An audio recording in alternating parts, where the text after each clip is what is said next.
മൈത്രിയുടെ മണ്ണിൽ നവോത്ഥാന മുന്നേറ്റം. ഇത്തിഹാദു ഷുബ്ബാനുൽ മുജാഹിദീൻ ISM മലപ്പുറം ഈസ്റ്റ് ജില്ലാ സമ്മേളനം 2017 ജനുവരി 1 കൊണ്ടോട്ടി. അസ്സലാമു അലൈക്കും. ബിസ്മില്ലാഹിർ റഹ്മാനിർ റഹീം. അൽഹംദുലില്ലാഹി റബ്ബിൽ ആലമീൻ.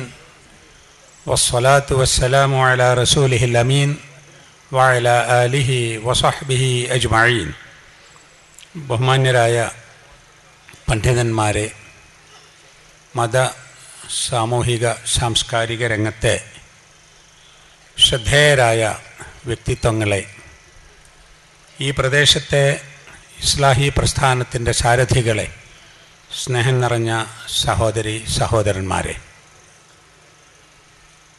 മർഹൂം NV അബ്ദുസ്സലാം മൗലവിയുടെ ജീവിതവും സന്ദേശവും മുഖ്യ വിഷയമാക്കിക്കൊണ്ട് നടന്നു വന്ന സെമിനാറിൻ്റെ സമാപനത്തിലാണ് നമ്മളുള്ളത്.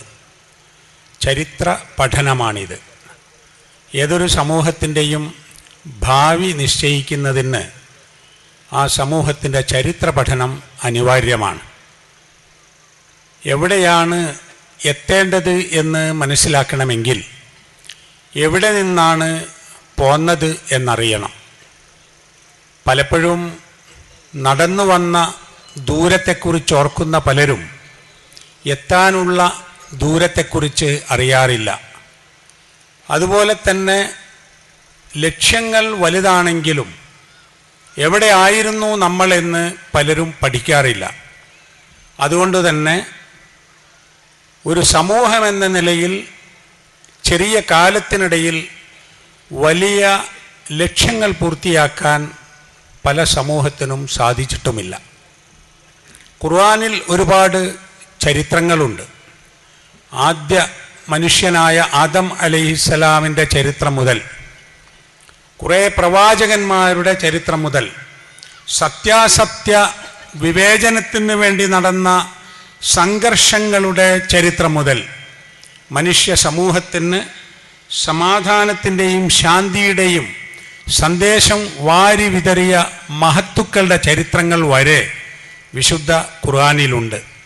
ഖുർആനിൻ്റെ അടിസ്ഥാനത്തിൽ ചിന്തിക്കുകയും പഠിക്കുകയും ഗവേഷണം നടത്തുകയും ചെയ്ത ആദ്യ തലമുറകളിലെ പണ്ഡിതന്മാർ, അവർ ഖുർആൻ ഉപയോഗിച്ചുകൊണ്ടാണ് എല്ലാ രംഗത്തും ഉയർന്നു വന്നത്. അത് ഭൗതിക ശാസ്ത്രങ്ങളിലാണെങ്കിലും മാനവിക വിഷയങ്ങളിലാണെങ്കിലും, അതുപോലെ നാം ഇന്ന് ഇപ്പോൾ സംസാരിച്ചു കൊണ്ടിരിക്കുന്ന ചരിത്ര വിഷയങ്ങളിലാണെങ്കിലും എല്ലാം അതായിരുന്നു അവസ്ഥ. ലോകത്ത് അറിയപ്പെട്ട സാമൂഹിക ശാസ്ത്രജ്ഞനായ അല്ലാമ ഇബ്നു ഖൽദൂൻ്റെ ലോക ചരിത്രത്തിനൊരാമുഖം എന്ന പുസ്തകം ലോകഭാഷകളിലെല്ലാം ലഭ്യമാണ്. മലയാളത്തിലും മാതൃഭൂമി പ്രസിദ്ധീകരിച്ച ലോക ചരിത്രത്തിനൊരാമുഖം എന്ന പുസ്തകം ചരിത്ര പഠനത്തിന് എത്രത്തോളം ശാസ്ത്രവും എത്രത്തോളം ബുദ്ധിയും പരിസര പഠനവും ആവശ്യമാണ് എന്ന് ബോധ്യമാക്കുന്നുണ്ട്. പറഞ്ഞു വരുന്നത്, ഒരു മഹാനായ പരിഷ്കർത്താവിൻ്റെ പിൻഗാമികളായി ജീവിച്ചു കൊണ്ടിരിക്കുന്ന നമ്മൾ, രണ്ടാമത്തെയോ മൂന്നാമത്തെയോ തലമുറയിലുള്ള നമ്മൾ, എന്തായിരുന്നു നമ്മുടെ കഴിഞ്ഞ കാലമെന്നോർക്കാതെ ഈ പ്രവർത്തനത്തിൻ്റെ മഹത്വം നമുക്ക് മനസ്സിലാക്കുക സാധ്യമല്ല. ഞാൻ അബ്ദുസ്സലാം മൗലവിയെ ആദ്യമായി പരിചയപ്പെടുന്നത് എൻ്റെ 24-ാം വയസ്സിലാണ്. മൗലവി ഹജ്ജിന് വന്ന കൊല്ലം മക്കയിൽ. ഞാനന്നവിടെ മക്ക ഉമ്മുൽ ഖുറ യൂണിവേഴ്സിറ്റിയിലെ 1-ാം വർഷ വിദ്യാർത്ഥിയാണ്, ഡിഗ്രിക്ക്. അന്ന് മൗലവിയുടെ കൂടെ MK ഹാജി സാഹിബും അതുപോലെ ഉമർ ബാഫക്കി തങ്ങളും പലരുമുണ്ട്. മകൻ NV അബ്ദുറഹ്മാൻ സാഹിബും അന്ന് കൂടെയുണ്ട്. അന്ന് നമ്മൾ തമ്മിൽ അറിയാനും പരിചയപ്പെടാനും മാത്രം ഒരു വലിപ്പമോ ഒരു ബന്ധമോ എനിക്കില്ല. എങ്കിലും അതിൻ്റെ മുമ്പ് കോളേജിൽ പഠിക്കുന്ന കാലത്ത് മൗലവിയെപ്പറ്റി ധാരാളം പറഞ്ഞു കേൾക്കാൻ ഫറൂഖ് കോളേജിൽ, റൗദത്തുൽ ഉലൂം അറബിക് കോളേജിൽ അവസരമുണ്ടായിരുന്നു. അന്ന് ഞാൻ കേട്ടിട്ടുണ്ട് അരീക്കോടിനെ കുറിച്ച്. കാരണം അന്ന് ഫറൂഖ് കോളേജിൻ്റെ ചരിത്രം പറഞ്ഞു തരുന്ന ആളുകൾ പലപ്പോഴും അന്ന് നമുക്ക് ബന്ധമുണ്ടായിരുന്നത് കുട്ടശ്ശേരി മൗലവിയും ജലീൽ സാഹിബും മുഹമ്മദ് സാഹിബും ഒക്കെയാണ്. അപ്പം ഇങ്ങനെ പറയും, അരീക്കോട്ട് നിന്നാണ് ആദ്യം ഫറൂഖ് കോളേജിൽ പെൺകുട്ടികളെ ചേർത്തിയപ്പോൾ 3 മുസ്ലിം പെൺകുട്ടികൾ വന്നത്. 3 മുസ്ലിം പെൺകുട്ടികൾ കോളേജിൽ അഡ്മിഷന് വേണ്ടി ആദ്യം വന്നത് ഇവിടെ നിന്നാണെന്ന്. അതിന് മറ്റൊരു പ്രത്യേകത, ആ കുട്ടികൾ ഇസ്ലാമിക വേഷം ധരിച്ചുകൊണ്ടാണ് കോളേജിൽ പഠിച്ചിരുന്നത് എന്ന്. NV ബീരാൻ സാഹിബും അവിടെ തന്നെ അരീക്കോട്ട് നിന്നുള്ള പ്രിൻസിപ്പളും പ്രൊഫസറും ആയിരുന്നു. അരീക്കോടുമായി ഞങ്ങൾക്ക് കൂടുതൽ ബന്ധമുണ്ടാകുന്നത് ഞങ്ങളുടെ നാട്ടിൽ അക്കാലത്ത് ഇവിടെയൊക്കെ ഉണ്ടായിരുന്ന പോലെ ഇസ്ലാമിക വേഷധാരണ സ്ത്രീകൾക്കിടയിൽ ഇല്ലായിരുന്നു. ഞാൻ ഹൈസ്കൂളിൽ പഠിക്കുന്ന കാലത്താണ് ഇവിടെ നിന്ന് ഞങ്ങളുടെ നാട്ടിലേക്ക് IMG ആയി റിട്ടയർ ചെയ്ത റംല ടീച്ചർ വരുന്നത്. അത് അവിടെ ഒരു പുതുമയായിരുന്നു. കാരണം മക്കന ധരിച്ചുകൊണ്ടുള്ള ഒരു സ്ത്രീ സ്കൂളിൽ പഠിപ്പിക്കാൻ പോകുന്നതും പിന്നീട് വലിയ ഉദ്യോഗം വഹിക്കുന്നതും ഇൻസ്പെക്ടറായി പിരിയുന്നതുമൊക്കെ.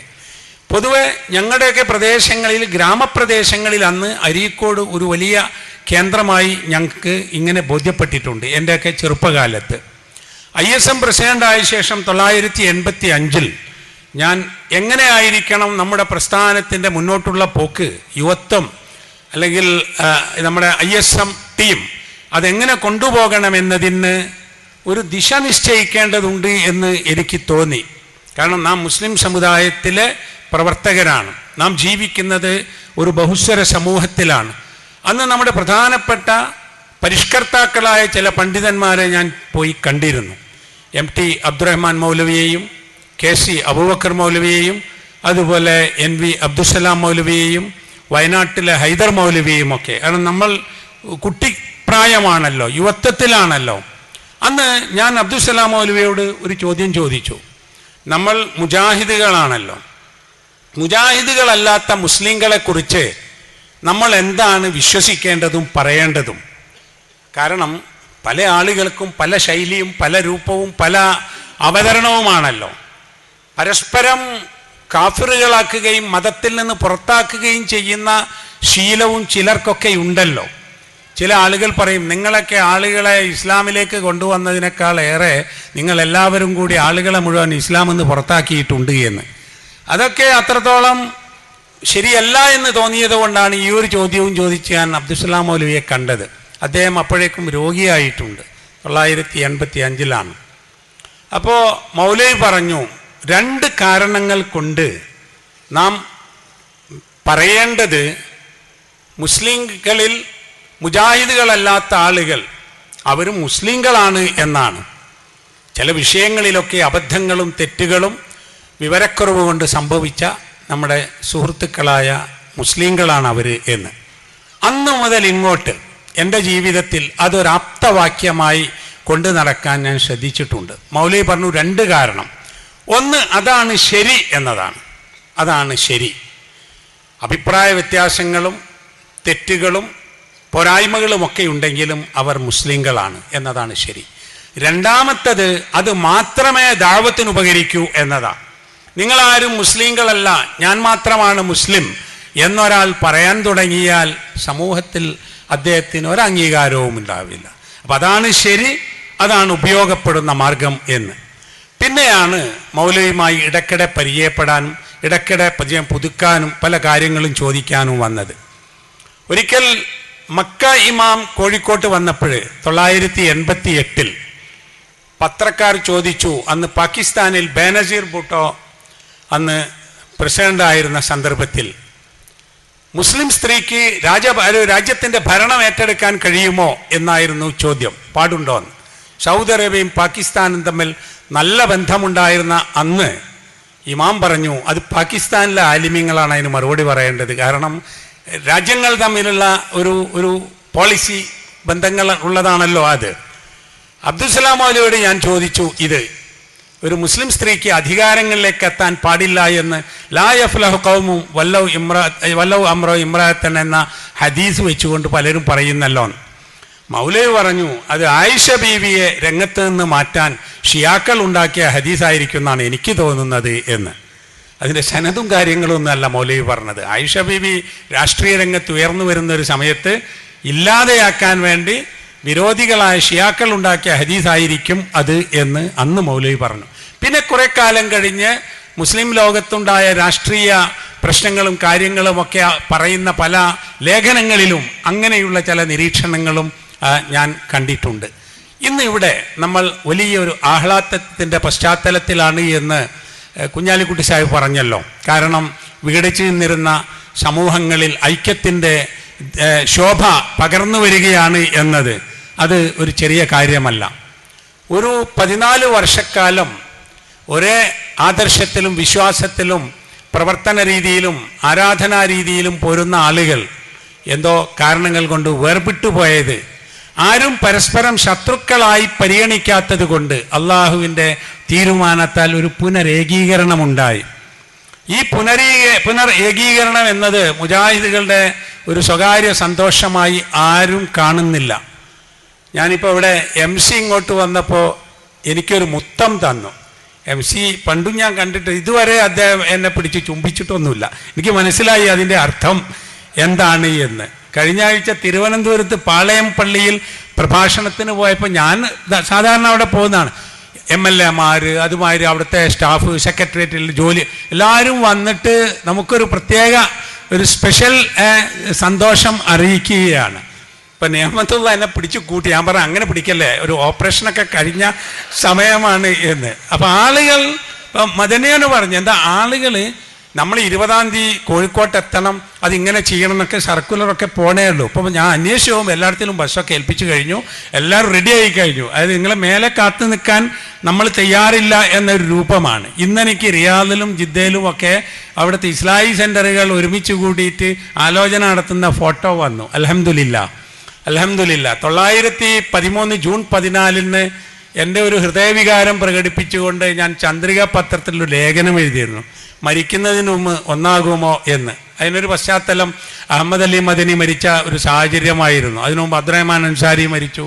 ഈ സാഹചര്യത്തിൽ നമ്മൾ മരണവീടുകളിൽ ഒരുമിച്ച് കൂടിയിട്ട് മയ്യത്ത് നമസ്കരിക്കാനല്ലാതെ ജീവിച്ചിരിക്കുമ്പോഴും നമുക്ക് അങ്ങനെ ഐക്യപ്പെട്ടു പോകാൻ കഴിയുമോ എന്ന ഒരു വേദനയിൽ നിന്നുള്ള ഒരു ചോദ്യമായിരുന്നു. അതിന് വമ്പിച്ച ഒരു സ്വീകാര്യതയുണ്ടാകുകയും ഒരുപാട് പത്രങ്ങൾ അഭിപ്രായം പറയുകയും ഈ കേരളത്തിലെ ഒരുപാട് നേതാക്കന്മാർ അത് മുന്നോട്ട് കൊണ്ടുപോവുകയും ചെയ്തു. ആ വികാരം എല്ലാ പക്ഷത്തുമുള്ളവർ കാത്തു സൂക്ഷിച്ചെങ്കിലും ഇപ്പോഴാണ് അതിൻ്റെ ഒരു തീരുമാനമുണ്ടായത് എന്ന് മാത്രം. കഴിഞ്ഞ ഈ ഏപ്രിൽ 23 ഞാൻ എൻ്റെ ഒരു ഓപ്പറേഷൻ, ഹാർട്ട് ഓപ്പറേഷന് വേണ്ടി എന്നെ കൊണ്ടുപോകുമ്പോൾ എൻ്റെ ഭാര്യയും മക്കളും KNM-ൻ്റെ ആളുകളും ഒക്കെ ഉള്ളപ്പോൾ എന്നോട് പറഞ്ഞു, നിങ്ങൾക്കിപ്പോൾ ഒരു ഇഞ്ചക്ഷൻ തന്നാൽ 36 മണിക്കൂർ കഴിഞ്ഞിട്ടേ നിങ്ങൾ ഓർമ്മ വരുള്ളൂ എന്ന്, അനസ്തീഷ്യ തന്നാൽ. അതിനിടയ്ക്ക് ഓപ്പറേഷനൊക്കെ കഴിയുന്നു, കുറച്ച് റിസ്ക് ഉണ്ട് എന്നാണ് അന്ന് എൻ്റെ ഏറ്റവും വലിയൊരു ബേജാറ്. കാരണം മക്കളൊക്കെ വലുതായി ജോലിയായി പ്രശ്നങ്ങളൊന്നും ഇല്ലല്ലോ, എനിക്കും ഭാര്യയ്ക്കും പെൻഷനും കിട്ടുന്നത്, താമസിക്കാൻ വീടും. എൻ്റെ ഏറ്റവും വലിയൊരു ബേജാറ് ഇതിൽ ഞാൻ മരിച്ചു പോയാൽ പടച്ചവനെ ഈ ഒരു പുനരൈക്യം കാണാതെ ആയിപ്പോകുമല്ലോ എന്നതായിരുന്നു എൻ്റെ മനസ്സിലുണ്ടായിരുന്ന ഏറ്റവും വലിയ ഒരു ബേജാറ്. അൽഹംദുലില്ലാ ഇന്ന് നമ്മൾ ജീവിച്ചിരിക്കുന്ന ഈ ഒരു അവസ്ഥയിൽ നമുക്ക് ഒന്നിക്കാൻ കഴിഞ്ഞു. നമ്മളത് പ്രഖ്യാപിച്ചു. 20-ാം തീയതി ആ സന്തോഷം പങ്കുവെക്കുന്ന ഒരു വലിയ സുദിനം വരാനിരിക്കുകയും ചെയ്യുന്നു. വിദ്യാഭ്യാസമുള്ള ആളുകൾ വിദ്യാഭ്യാസമുള്ളവരായി ജീവിക്കണം, വിവരമുള്ളവർ വിവരമുള്ളവരെ പോലെ പെരുമാറണം, മനുഷ്യരെല്ലാവരും ഒരു ദൈവത്തിൻ്റെ സൃഷ്ടികളെന്ന നിലക്ക് പരസ്പരം സ്നേഹിക്കണം, ഇതര സമുദായങ്ങളെയും മതങ്ങളെയും അവരുടെ കാര്യങ്ങളെയുമൊക്കെ നമ്മൾ അവർക്കുള്ള സ്വാതന്ത്ര്യം അനുവദിച്ചുകൊണ്ട് ഏകോദര സഹോദരങ്ങളായി ജീവിക്കണം എന്നതൊക്കെ ഇസ്ലാമിൻ്റെ മൂല്യങ്ങളാണ്. ആ മൂല്യങ്ങൾ തകരുന്നതാണ് നമ്മുടെ രാജ്യവും ഇന്ന് ലോകവും കാണുന്ന വലിയ പ്രശ്നം. അതുകൊണ്ട് ഈ ഒരു സമ്മേളനത്തിൽ എത്തിച്ചേരാൻ സാധിച്ചതിലുള്ള എൻ്റെ സന്തോഷം അറിയിക്കുകയും പിൽക്കാലത്തേക്ക് ഇപ്പോൾ നമ്മളിപ്പോൾ NV അബ്ദുസ്സലാം മൗലവിയുടെ ചരിത്രങ്ങളെക്കുറിച്ച് പറയുന്നു അല്ലേ, ഖുർആനിൽ പറഞ്ഞില്ലേ ഖദ്ദമു ആസാറഹും, അവരുടെ ആസാറുകൾ എന്ന് പറഞ്ഞത് ഇതൊക്കെയാണ് ആസാറുകൾ. നമ്മൾ ആലോചിക്കേണ്ടത് നമ്മുടെ കാലശേഷം നമ്മുടെ ആസാറുകളായി ഇവിടെ എന്തുണ്ടാകും എന്നതാണ്. അതിലേക്കുള്ള ആലോചനകൾ ഉണ്ടാകണം എന്ന് സൂചിപ്പിച്ചുകൊണ്ട് ഇതിന് നന്ദി പ്രകാശിപ്പിച്ചുകൊണ്ട് നിർത്തുന്നു. അല്ലാഹു സുബ്ഹാനഹു വ തആല നമ്മെ അനുഗ്രഹിക്കുമാറാകട്ടെ എന്ന് ദുആ ചെയ്യുന്നു. അസ്സലാമു അലൈക്കും വറഹ്മത്തുള്ളാഹി വബറകാതുഹു. Tune Islah. Turn to the right path. Tune of Islah. Online Islamic channel. ഇന്റർനെറ്റിന്റെയും സോഷ്യൽ മീഡിയകളുടെയും അനന്ത സാധ്യതകളെ ഇസ്ലാമിക പ്രബോധനത്തിനും ആശയവിനിമയത്തിനും വേണ്ടി ഉപയോഗപ്പെടുത്തിക്കൊണ്ട് തിന്മയുടെ അതിപ്രസരവുമായുള്ള ദൃശ്യ ശ്രാവ്യ മാധ്യമങ്ങളുടെ കുത്തൊഴുക്കിൽ നിന്ന് നന്മയുടെ പാതയിലേക്ക് ജനങ്ങളെ വഴി നടത്താനുള്ള ഒരു നൂതന സംരംഭം. Tune of Islah Online Islamic Channel. ഇസ്ലാഹി സമ്മേളനങ്ങളുടെ തത്സമയ സംപ്രേഷണങ്ങൾ, പ്രഭാഷണ വീഡിയോകൾ, ആനുകാലിക വിഷയങ്ങളിലെ ഇസ്ലാമിക നിലപാടുകൾ. For more Islamic speeches, please subscribe our YouTube channel. To get more latest updates, please like our Facebook page.